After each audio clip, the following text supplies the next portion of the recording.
What's good, ladies and gents? Welcome to the MKO Pugilism boxing channel where we talk all things boxing. Remember to like, subscribe, hit the bell notification, put it on all, and you'll get all our latest notifications, all the latest content. You'll be the first to know. So let's get into it. Yesterday, lots of boxing action. Over in America, we had Jojo Diaz, Devin Haney, or that's the other way around. And over here in the UK, sort of the bigger headlining fight was the rematch from around 364 days to yesterday, which was Lyndon Arthur versus Anthony Yarde, part two. And the first fight was quite a close one, but Lyndon Arthur won it by mainly just by pretty much using the jab. And Yarde just couldn't really get going, didn't really let his hands go at all in that fight. So this one here was the rematch, and it was a rematch that definitely, I wouldn't say it was a good fight, but I would say that it was an exciting fight because even going into the previous fight, into the first fight, I mean, I was expecting Anthony Yarde to sort of go for it, to really stick it on Lyndon Arthur, but that wasn't what happened.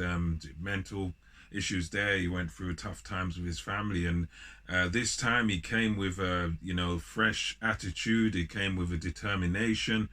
He came into "You Can't Stop the Rain," and he was saying in the press conference, "When I let my hands go, there's no man that can stop me. There's no man that can handle it. You can't handle it, Lyndon. When I let my hands go, you can't handle the rain. You can't stop the rain," etc., etc. And that was exactly what he done in this fight. He just pretty much beat up and bulldozed Lyndon Arthur. I mean, Arthur, when they got in there, you could tell was some strange things with his posture.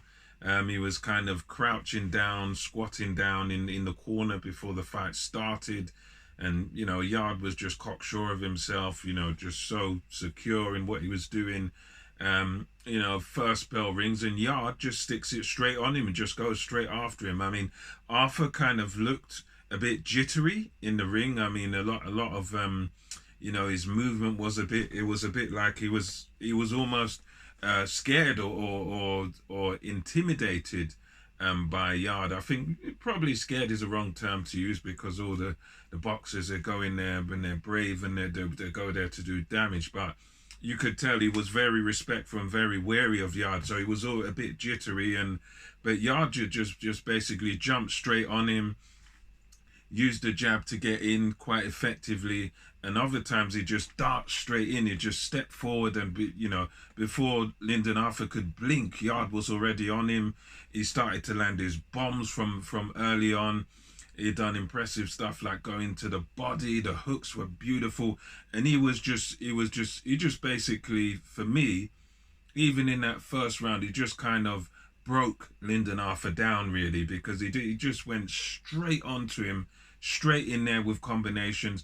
He let his power shots go straight away. It wasn't like the first one where he was almost like trying to outbox Lyndon Arthur, trying to be clever and whatnot. He just threw everything out the window, and it was just like, I'm gonna get you, I'm gonna have you, I'm gonna knock you out, I'm taking you out. You're not going very far in this fight. And that was his attitude, Anthony Yarde, just straight in there, steamed in there with good combinations. And Lyndon Arthur, for his part, just didn't have any answers to this aggression.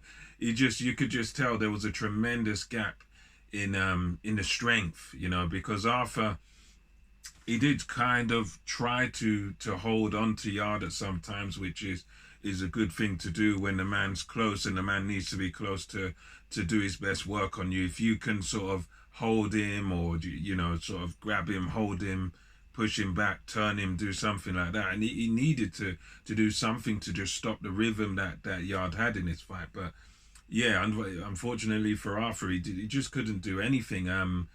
His problem as well, I would say, from what I was observing, was that as Yarde would come in, Arthur would be sort of just standing pretty much straight up in terms of his stance. He was pretty much bolt upright, standing straight up, and he was very very easy for Anthony Yarde to hit, because he was just so bolt upright in his stance, and he didn't really give any angles or used his feet very well at all. It was like he was just.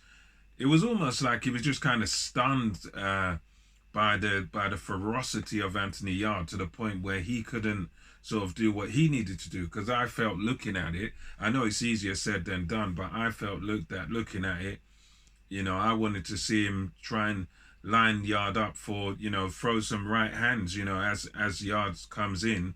Okay, if he can get past your jab, make him have to eat a right hand in order to get close to you. You know what I mean? Because that's what they were talking about beforehand. Arthur was talking about. No, sorry, that was a different fight. But yeah, I think that was what Arthur really needed to do in this fight. Stick the stiff jab out in his face, maybe double it up a bit, step forward with the jab, do something to sort of stop this momentum of Anthony Yarde. But it was just one of them where he was upright. He was right there to be hit and to be ran over by Yarde, and that's just what he done. That was the story of the fight. He just kept taking shot after shot after shot. And you could tell he was, even from the first round, he was sort of stumbling over the place. Second, third round, it was just all Anthony Yarde. Arthur did land a good few right hands, but it was just too little too late. Just too few and far between. He needed to do something to sort of stop Anthony Yarde. I mean, he needed to. One of the things he could have done, maybe just get on his bike, just start circling, just start moving, and then make Yarde come to you and try and draw him onto shots and counter him. But Yarde just wouldn't let him off the hook. He just cut him right down, and every chance he got, boom. Yeah, so Yarde just completely and utterly dominated this fight, made it his own fight, and he just didn't allow Lyndon Arthur to get into the fight. I mean, there were things Lyndon Arthur needed to do, as I mentioned earlier. He needed to try and outbox Anthony Yarde, try and keep Anthony Yarde on the end of his punches, but just due to the ferocity and the tenaciousness and the high pace set by Anthony Yarde, Lyndon Arthur had literally, couldn't do anything here, couldn't do anything with him.